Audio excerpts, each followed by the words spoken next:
Hey everybody, let's give a big hand for Amanda.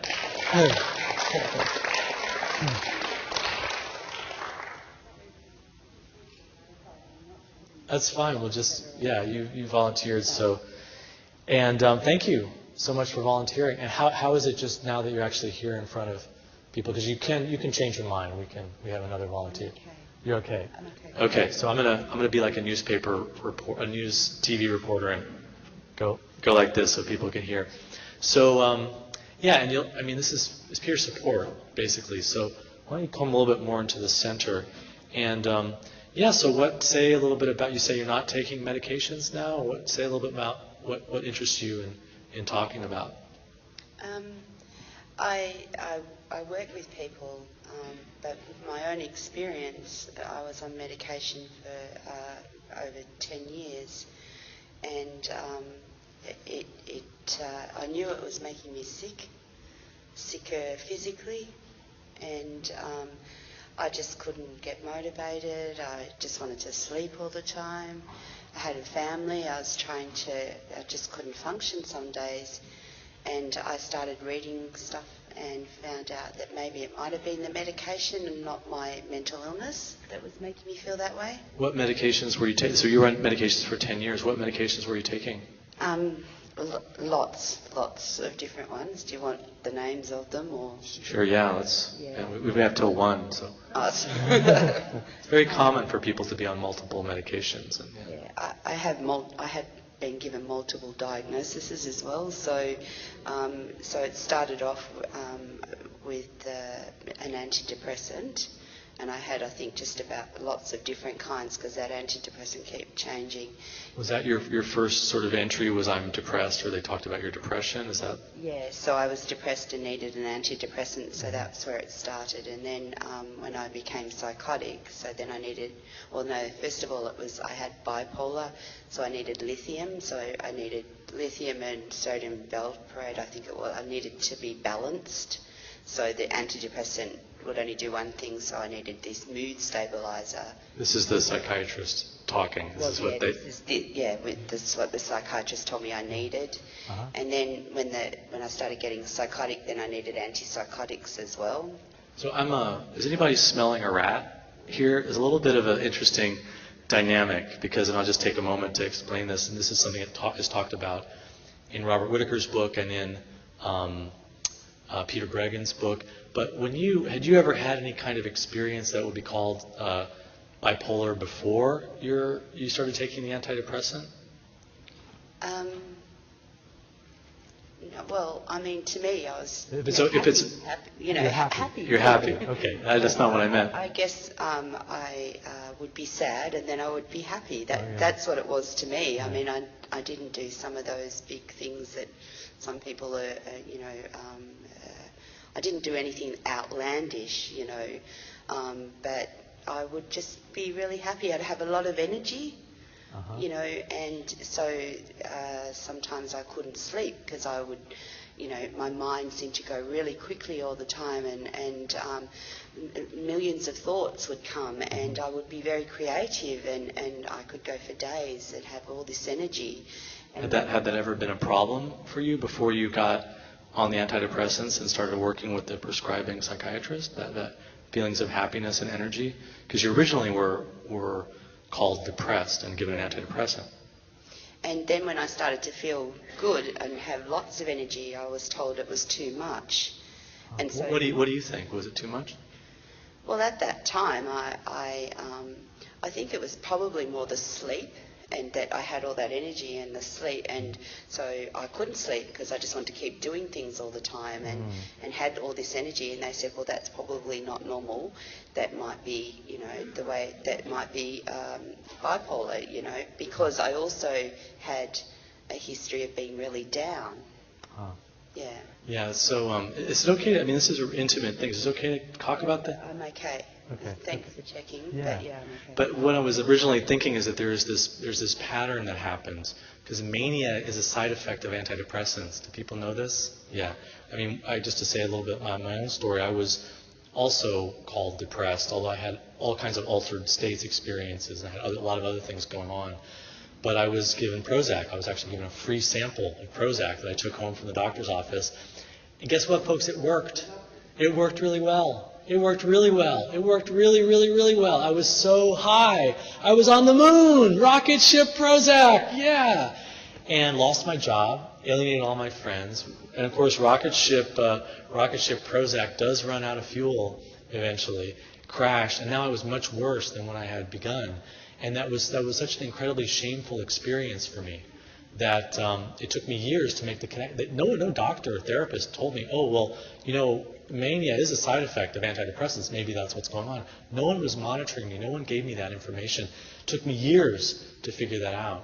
So one of the things that's happening, I don't know about your own experience, but it might be worth exploring, is the fact that maybe sometimes people get diagnosed with depression, they've given an antidepressant, the doctor now sees some of the side effects of the antidepressant, calls them mania.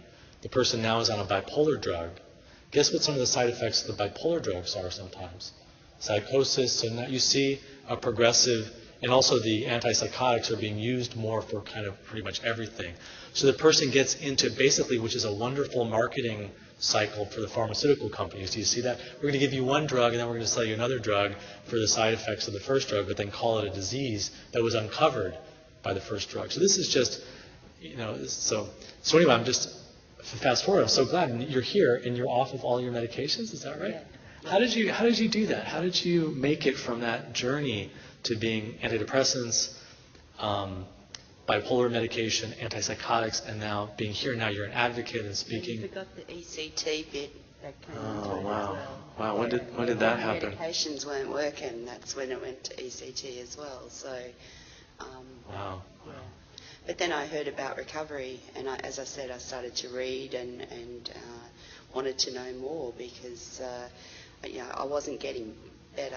I felt I was getting worse, and that I wasn't getting any support from my psychiatrist, and thought that I had to really do it myself. And so every time, so I did the usual, I hate these medications, I'm going to flush them down the toilet, and cold turkey. How'd that work out for you? Oh, great, for about a week or two. Yeah, exactly. Yeah, it's that week or two that always... But I think it was more that placebo. It was very freeing, Yeah. I don't need this stuff anymore, and throw it away. You were right, but you got your time frame off. Yeah, and so I guess from doing that a few times, inevitably getting unwell and having to go back on it, it was always something different that was given.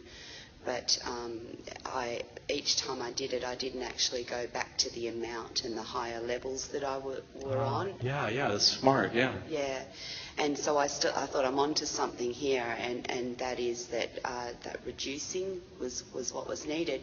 That's so great that you did this.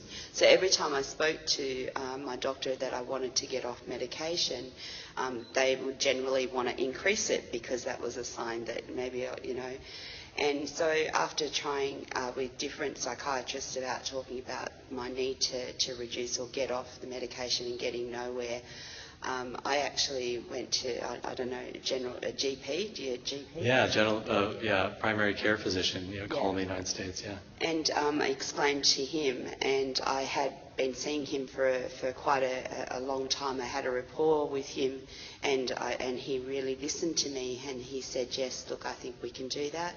I had to actually get out of mental health services to do this, and he was very supportive and journeyed with me. And at that same time, I started to build up my own self-awareness, and I started studying counselling and really... You're a counsellor now. Taking back my life and learning and also increasing my own coping strategies. So those periods of time when I did become distressed, instead of going straight for the pill, I was doing other things and building up those strategies.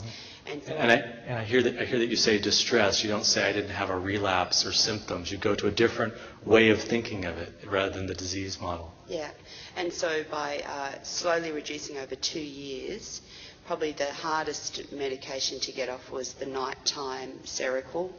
Oh yeah, helping with the sleep. Yeah. and but just slowly persevering. But sometimes, as you said, I would have to increase. There was a period of time where things were going on in my life and I needed a little bit more. So it was a staggered reduction over a 2-year period, with the support of my GP in giving me those lower levels and getting out of mental health services, building up my own strategies. Yeah, there are so many prescribers who are not supportive, but there are some who are, and some of them also can be educated. I mean, give the guide to people, talk with them, and I just, when you mention the ECT, I just get really emotional because my dad is this ECT survivor, and I really wish that he had the support and was able to find the movement and to find people in his life. And later in his life, he very, very traumatized in Korean War, and later in his life, he started facing some of his problems. And I remember he told me that he went to the VA to get help, and which was like, wow, my dad actually went to the VA to get help. And he said, yeah, they told me that they would need me to come in, and I said, well, would you hospitalize me? And they said, well, we might have to if things, and of course he had been so abused, and that just was, forget it. So he never was able to get that one moment when he reached out.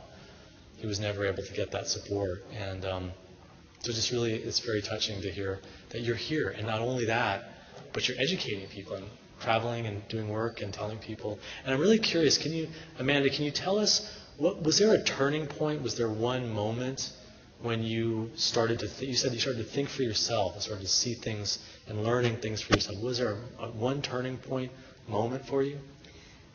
Most definitely, and that was, believe it or not, hearing Ron Coleman come to Australia and talk about recovery, because it was foreign to me. I had that idea that you can recover. I thought that I would have to be on all of this medication, struggling to just live daily with the effects, the side effects of the medication, to know that there was another way, even though the path wasn't very clear, because it's such an abstract, recovery is so abstract. It was about how I can create that for me, and that was a defining moment where I felt, well, if that Scottish man can do that, then I can do that. I can do that. And although I don't really know the way, I'm going to find the way. And but can I just also say that, please, yeah, often the seduction of madness. I'm not sure if people are familiar with that, but there's a book called The Seduction of Madness. Edward Podvall, yeah, it's a great book. Yeah, tell us about that. Yeah. So there are times in my life where I struggle and things happen, and I sort of think, it'd be easier to be mad today than have to deal with this stuff that I've got to deal with or whatever. And because I got very clever at playing the game of being mad, to be able to be seduced back into that, because then I didn't have to be responsible for myself or what was going on in my life. Is there an example of that, like how you would do that? I mean, I think I understand what you're saying. Yeah, so, life's just getting too much, I have 7 children, there's lots of family stuff going on, work can be crazy, it just all feels like it's overwhelming. Mm-hmm. And I sort of think, I really could just be mad again. And I know. Like take a break into the madness. Even today, I could be mad again, because I know how to do that. Wow. So there's a seduction, like if I do that, then I can take a break from all this, and I have an excuse to not deal with it. So what do you do instead of going mad again? I remind myself I have a choice, Will. I have a choice. And actually that seduction of madness is the easy choice. But I choose to live a life of recovery. I know that's an ongoing process for me, and that I have to make that choice regularly. Even though I'm doing so well now, it still comes up, just like my voices, they still come to me. And I've got to make sense of that. And taking the pill is the easy option, at a time in my life it was easy. And I'm feeling distressed, I will take a pill. And I now have committed to recover, for my personal recovery, is to be off medication. And I see and hear now with the people that I work with, I hear that I believe now I have diabetes, I'm insulin dependent. I believe that is one of the side effects from that long-term use of antipsychotics. But that is the way it is now, and I manage that and I live with that. There's a number of other health issues that have. I mean, I've lost 30 kilos. The antipsychotic medication, I put on a lot of weight. Wow, that's a lot. Yeah. Wow. Yeah. So, and I'm still on that journey. But that's great that you lost all that weight. Good for you. Yeah. Thank you. But awareness was the key. Hearing Ron talk, but then actually making that choice. That's what I wanted, and no matter what, I was going to find that. And I guess the frustrating bit is that I wanted it now, and being patient with myself, because it does take a while. I do believe that I didn't just wake up and I was psychotic. I didn't just wake up and I was mentally ill. That happened over a long period of time because of a lot of life circumstances that have just contributed to taking me to that place where I was. And so therefore my recovery is going to take a while. I'm not just going to wake up recovered as well, and I've got to recommit to doing that. Yeah, people ask me, like, how did you do it, Will? And it took years and years and years, and that's one of the things that motivates me now, is to get people the information that they need and the support, so they don't have to be, struggling in the dark like I was. And yeah, just to make the path easier for others. Exactly. And I'm curious, because this is something I really am hearing that a big part of your journey was also my journey of changing our identity. No longer being, I'm a mental patient, these are symptoms, I'm relapsing, this is a disease, but I'm a person who struggles. I hear you talking about problems and struggles, and the seduction of seeing that identity, like I can be that, but no, I have a choice. I don't have to see myself in that way. So would you describe your journey as a change in your identity and a change of your self-concept? Most definitely, yeah. I am not the person that I used to be. And I mean, that in itself has issues as well for a lot of family, friends, people. It can be quite an isolating process, They sort of see you in the old identity, and they kind of enforce that identity on you without even realizing it, because maybe they want to protect you, or they're afraid, or maybe it's going to challenge some of the things in their own identity. Yeah. I mean, even having a conversation with my mother about reducing my medication or going off my medication, she said that's what all psychotic people say, that they want to go off their medication, and are you sure that's really the right thing for you, Right. So I haven't received that support from family and people closest to me, because they, but slowly now, I'm in my, 7th year of recovery, slowly now those close to me are seeing those changes that they can't deny. Right. But you know what, Will, it doesn't really matter, because I'm so happy being who I am right now that, that's their stuff. And, I respect that that's where they're at. And I don't need them. I'm happy the way I am, more than happy. Mm-hmm. Yeah, there's so many crazy-making logical fallacies in psychiatry. One of them, you go off your meds, you have withdrawal effects that cause psychosis. You must need your meds and it's a disease. And the other one is, a symptom of psychosis is not believing that your medications are helping you. You see the logical fallacy of that is crazy making. Just, I think, provokes people to be upset at their treatment providers. And one of the things I'm really interested in is because it sounds like we're both people who have experiences now, today, in our lives that would be considered symptoms. Like, Will hears voices, or Will has suicidal feelings, or Will is seeing connections between the newspaper and the way the lights are and someone's message on their shirt. He must be having a schizophrenic relapse. And I'm wondering, what are some things that you experience now? You mentioned voices. If it's okay to talk, it's amazing. You're wonderful telling the story. But what are some things that you experience now? And does medication even enter your equation? Like, would you be considering having medication as a backup? Or how is it that you deal with some of the things that you're still struggling with, if not using that medical identity? I've been looking at a lot of natural remedies. So I guess for me, being aware of my triggers and the situations that can take me to that potential place where I'm feeling perhaps unwell mentally, quite stressed. I have made this pact with myself. So 2 days without sleep is okay. But if I don't sleep on that third day, then I will have to do something about that. And are medications a possible backup? And medication would be something that I would do for that. That I think is really instructive for all of us here, because you see the flexibility in that this is someone who really, it's so inspiring. It's just amazing that you're telling us. It so illustrates everything we're talking about. And being able to not be so rigid. Some people, they don't ever want to go back to medications, but your flexibility, that's something that could be useful to you, and the risks of being without sleep for more than a few days is greater than the risks of just taking medications to help interrupt that insomnia cycle. And so it's very empowering, the approach that you're taking. I think, in all honesty, I was my own worst enemy, because in my eyes, to be medication free, it was like a backward step to take a pill again.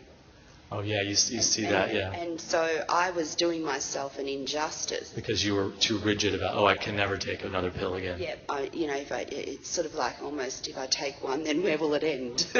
Which is a little bit like, this is one of the reasons that we use the harm reduction idea. Do you hear how that's a little bit like really abstinence-only alcohol? Like if you have one drink of alcohol, that's it. And so that's really where the harm reduction approach comes in. Well, some people, that rigid, no alcohol approach works. Some people, no medications work. Some people, no symptoms. I never want to feel psychotic. I'm too afraid to ever lose sleep. But for a lot of other people, the flexibility of not having that rigidity is really helpful. So about 12 months ago, I was made redundant from my job, and it was just such... Wait, that means you're fired. Yeah. It's like a euphemism, yeah. It's a nice way of saying you're fired. Well, the position was that, they ceased to apply for funding, and so therefore the job was no longer there. Mm-hmm. It was devastating. I thought I had conversations. I thought that I was going to be there for a long... Really stressful moment. I was devastated, so I was very distressed, and I felt, all previous experiences of distress all came. Some unresolved stuff come up. Everything came up, and I feared that, oh my gosh, I'm becoming unwell, and and everybody said you need to go to the doctor and get onto it, and I thought, no, I'm going to. Everyone was saying go back on meds. And my support people, you've got to be careful. My parents, or maybe you should, go straight to the doctor, get the medication. We don't want you to become unwell again. Sure, yeah. And so I didn't find that quite supportive, because I thought, right, well, of course, if this happened to anybody, that they would feel this way, and all the emotions. So being able to sit with my distress, but get what I needed, and I didn't need I felt I didn't need medication. And I had some really good friends that would come and sit with me and help me through that. But then it got to the point where my sleep had gone way out. And as I said, it was very hard for me to make that decision to take medication. But when I did, and I slept after 4 days without sleeping, I thought to myself, it was me wasn't anybody else, it was me, and I have to be nice to me. And taking that medication, I only took it for a couple of nights. I got back into that sleep routine, and I was fine. And so I learnt from that experience that I shouldn't be so hard on myself, and that shit happens. And when it happens, we can prepare for it, but it is still our own journey that we should have control over, and but be open to those things that are out there that can help us. Yeah, because I think that of the stressors in life, losing your job is one of the most stressful things that can happen to people, anyone. And also it makes me think, I don't know if this is applicable to you, but sometimes people in the reduction and coming off process, they'll reduce or they'll come off and they'll be doing great for a while, and they don't realize that they haven't really faced all of life's stresses yet. And then a big stress comes along, and then they realize, whoa, I'm way more susceptible to this stress than I realized. So that's one of the things I encourage people, be cautious and protective. Even if you're going really well, there may be stresses coming up in life that are going to really test how well you're doing. So to anticipate that. And it's just so great to have you come and talk with us and be part of the workshop. I just want to ask you one more question, if that's okay. Amanda, you have so much determination and resolve and strength in yourself. Do you know how you got that? Did it come from, where did that come from, and that part of you that's so determined to do what you want to do and to just follow your own path? I guess that there's no light bulb moment for that, but I know that I have, for a big part of my life, hated myself with a vengeance. The self-hate, I didn't like myself at all. And I guess one of the tools that I learnt was affirmations. And I have all these sticky notes on my mirror, and the neuroplasticity of it takes 21 days to change our way of thinking. And somebody said, well, if you just put an affirmation on your window and on your mirror every morning and read it, working on the theory of after 21 days, you'll start to feel a bit different. And I thought, and for me, hating myself so much and saying, I love you and all that sort of thing was mushy stuff, I don't know. But all right, I'll give it a try. Well, you know what? It bloody worked. And slowly, it's, from there I thought, oh, God, there's something in this stuff, And I still do it. You go into my bathroom, you'll see them all there, and I change them and I just slowly started to feel better about myself, and then started to realise that I do need to look after myself. But I also think getting to that really low place, and where services haven't been there to help, I've made that choice that I need to do it. And when it started working, when what I was doing actually started to work for myself, it built my confidence in that. Great. Wow, the power of just learning to love yourself. That's so great. I want to thank you so much and I want to give her applause thank you so much. Wow.